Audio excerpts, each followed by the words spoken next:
o juiz da 7ª Vara da Justiça Federal da Primeira Região em Belo Horizonte, André Prado de Vasconcelos, determinou que o presidente Jair Bolsonaro, a União e a Petrobras expliquem no prazo de 72 horas a indicação do general Joaquim Silva e Luna para presidente da estatal. A determinação do juiz federal foi motivada por um pedido de liminar feito pelos advogados Daniel Perrelli Lança e Gabriel Senra da Cunha Pereira para impedir a saída do atual presidente e a posse do general. E para falar com a gente sobre o assunto, Central 98 recebe agora o advogado Gabriel Senra da Cunha Pereira. Bom dia, doutor, seja bem-vindo ao Central 98. Bom dia, muito obrigado. Eu que agradeço pela gentileza da entrevista. A gente que agradece a presença aqui no Central para falar de um tema aí, né, que está sendo discutido, um tema polêmico também. E aí conta pra gente o que motivou o pedido dessa liminar para impedir a saída do atual presidente da Petrobras e evitar a posse do general Joaquim Silva e Luna, que foi indicado por Bolsonaro para assumir então o comando da estatal. Bom, então, Carol, são alguns motivos, né, que nos motivaram a ajuizar essa demanda, né? Logo que a gente tomou conhecimento do fato, eu e Daniel Lança, a gente conversa muito sobre esses assuntos e a gente tem em comum o fato de que a gente, assim, pode-se dizer, a gente estuda a área, né? Eu sou mestre na parte de Direito Público falando exatamente sobre empresas estatais, o Daniel Lança é um especialista em governança corporativa e compliance, enfim, a coisa caiu, assim, digamos, no nosso colo de uma forma que a gente entendeu que a gente deveria fazer valer o conhecimento que a gente tem para exercer a cidadania de alguma forma. E o que acontece, na verdade, é que essa indicação do presidente, ela é ilegal.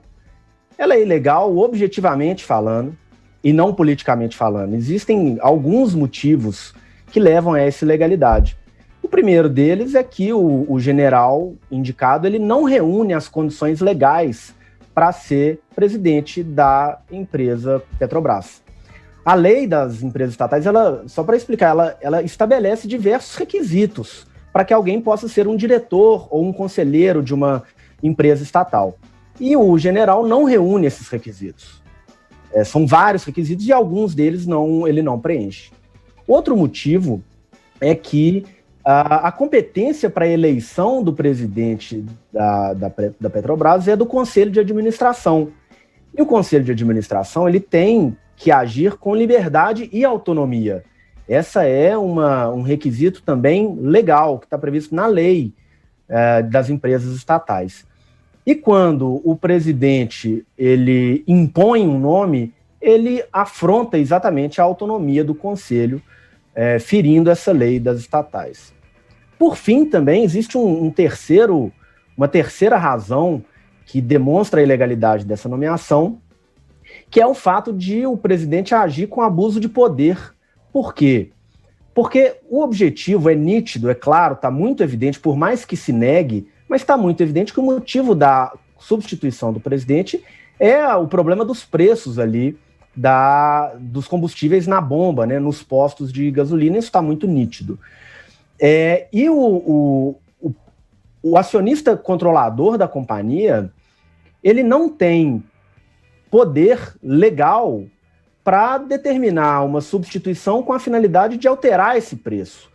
Porque a Petrobras, por ser uma sociedade de economia mista, ela é uma empresa que se sujeita aos requisitos de direito privado, ela está no mercado concorrencial. Então, os preços dela funcionam num ambiente de livre mercado, né? E, inclusive, se, eventualmente, a Petrobras vier a ser forçada a vender combustível mais barato do que o mercado pratica, a União, o Tesouro, é obrigado a restituir a Petrobras por essa diferença. Ou seja, o dinheiro não vai sair do bolso do contribuinte lá na bomba de gasolina, mas vai sair a partir dos impostos e tributos que eles recolhem. E o pior de tudo é que com toda essa ilegalidade, o que acontece no final das contas é um prejuízo para a companhia, né? A Petrobras, ela não é vocacionada, ela não nasceu para vender combustível barato para o povo brasileiro, não é isso. Há uma confusão muito grande sobre o motivo da existência da pessoa jurídica, da empresa estatal. Então, essa ingerência, no final das contas, do presidente na tentativa de impor um nome ao Conselho de Administração, viola todos os princípios, viola todos os requisitos da lei das estatais, que surgiu, inclusive, com a finalidade de impedir esse tipo de ingerência política nas empresas estatais brasileiras. Gabriel, 2 assuntos que são bem claros para a gente poder entender isso que você nos trouxe. Primeiro, o fato de que você deixa bem claro que não há uma ação de ajuda à população brasileira vendendo combustível barato. Não é essa a função da Petrobras. É uma empresa que está no mercado. E ela é de economia mista, concorda? Então, sendo de economia mista, você já disse por que um presidente não pode indicar, o presidente da República não pode indicar o presidente de uma empresa que é de economia mista, portanto não pertence só ao governo. Uma outra questão que eu gostaria de entender é com relação aos prejuízos que tomarão os acionistas. Porque se a gente tiver memória boa, eu sou mais velhinho na Terra, você tem que lembrar que trabalhadores brasileiros foram induzidos por uma boa oferta, na época era uma boa oferta, para comprar ações da Petrobras com seu fundo de garantia. E que muitos deles preservam e têm aquilo como investimento. Como é que fica essa questão? Pois é, Paulo, são 2 pontos muito importantes que você abordou, né? O primeiro deles, com relação a se tratar de uma sociedade de economia mista, existem investidores privados, né? E não só no Brasil, existem investidores privados espalhados por todo o mundo, né? Um exemplo, a Petrobras está listada na Bolsa de Nova York, né?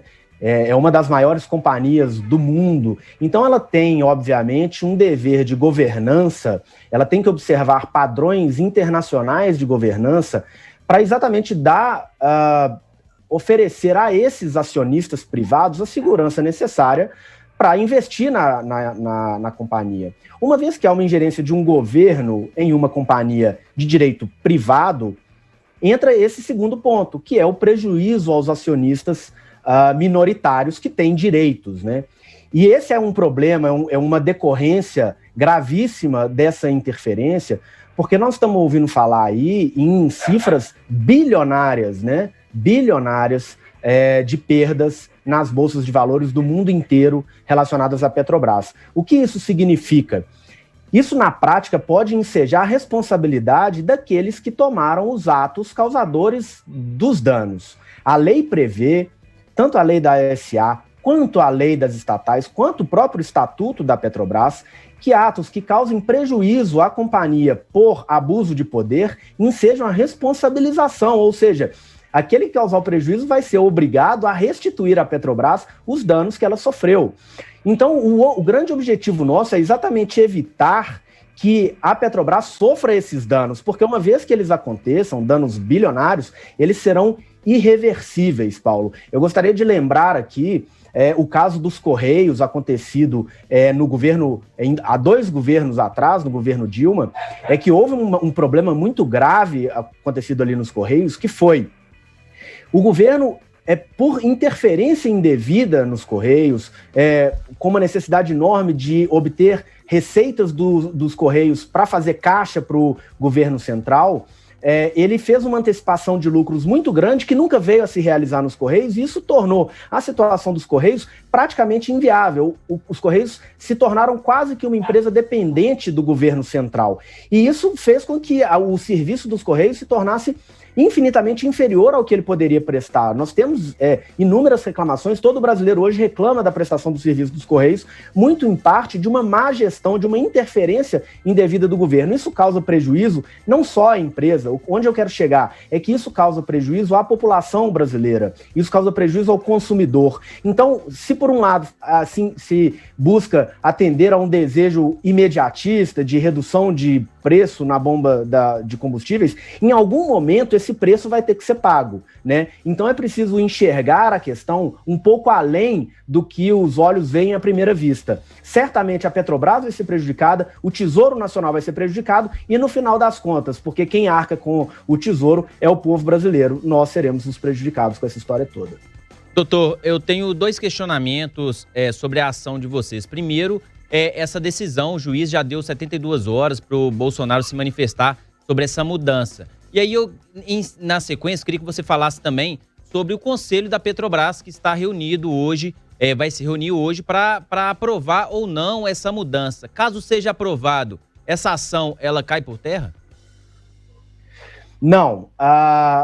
O que o juiz pediu, ele determinou, na verdade, foi que antes de ele apreciar a nossa liminar, o governo se manifestasse. Ele preferiu ouvir a União, o presidente, antes de decidir a liminar. Porque, obviamente, é uma decisão com alcance muito grande, de um impacto muito grande, e que faz todo sentido, é uma medida de cautela, de prudência, ouvir a outra parte antes de deferir a liminar. Agora, o mandato do atual presidente da Petrobras, do presidente Castelo Branco, vai até o dia 20 de março de 2021.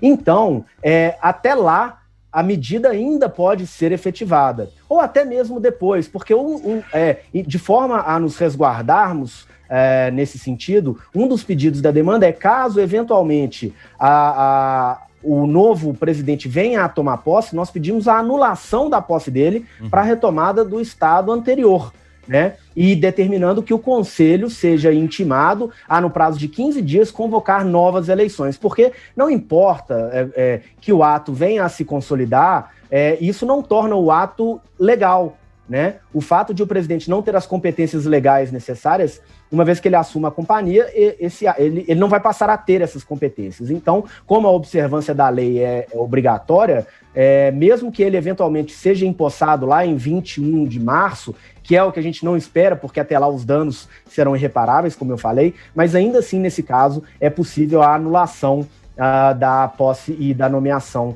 do novo presidente. A primeira pergunta, eu me esqueci, me perdoe, eu acho que eu respondi só a segunda, né? Não, acabou que você respondeu a primeira também, que é a decisão da Justiça, né, dando 72 horas para explicação do Bolsonaro, mas eu acho que você englobou ela também na sua resposta. Isso, é isso mesmo.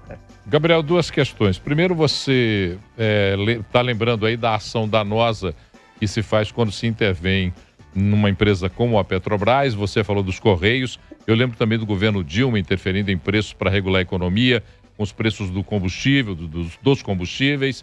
E aí você fala que o atual presidente, que tomaria posse agora, indicado por Bolsonaro, não tem as condições legais. Eu sei que devem ser inúmeras tais condições, mas quais são as principais condições legais que o general não tem para ser o presidente da Petrobras? Então, Paulo, realmente são vários requisitos, mas assim, os principais, a gente pode dizer, né? É necessário ter reputação ilibada e nada parece que o presidente, o indicado a presidente não tenha reputação ilibada. Pelas pesquisas que eu fiz, nada aponte no sentido contrário.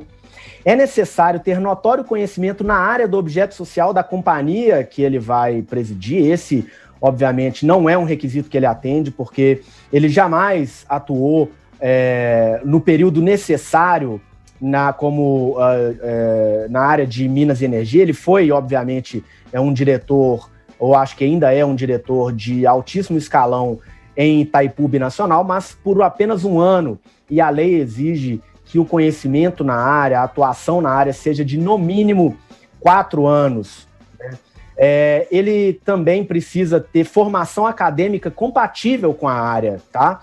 E eu dei uma consultada, fiz uma pesquisa profunda sobre o currículo do indicado, e ele tem pós-graduações, ele tem mestrado, ele tem doutorado, mas todas relacionadas à área de estratégia militar, enfim, tudo relacionado ao militarismo e nada relacionado à gestão de uma companhia do tamanho da Petrobras, né? E principalmente num mercado tão regulado, um mercado tão complexo, um mercado tão difícil de atuar como o mercado de gás e energia, especialmente o mercado da Petrobras. E, por fim, um requisito que eu também não sei se ele não atende, porque eu não pude ter acesso às informações, inclusive eu pedi na ação que sejam anexadas as informações sobre o indicado, no sentido de ele não pode ser inelegível nos termos da Lei Complementar 64 de 1990.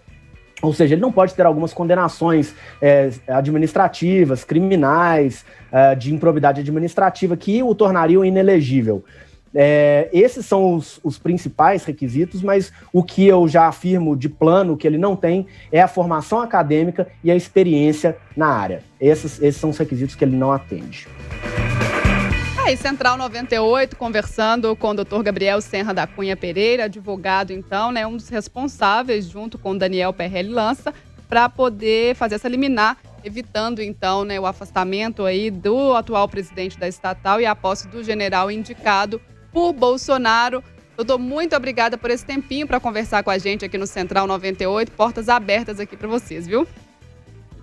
Sou eu que agradeço a todos vocês, aos ouvintes da 98, foi um prazer enorme. É muito importante que a gente realmente conheça, né, os meandros, como que funciona a lei, porque muitas vezes acontece essas nomeações ilegais e elas realmente precisam ser interrompidas por meio do processo legal. Eu agradeço pela oportunidade, um abraço a todos. Grande abraço e ótima semana.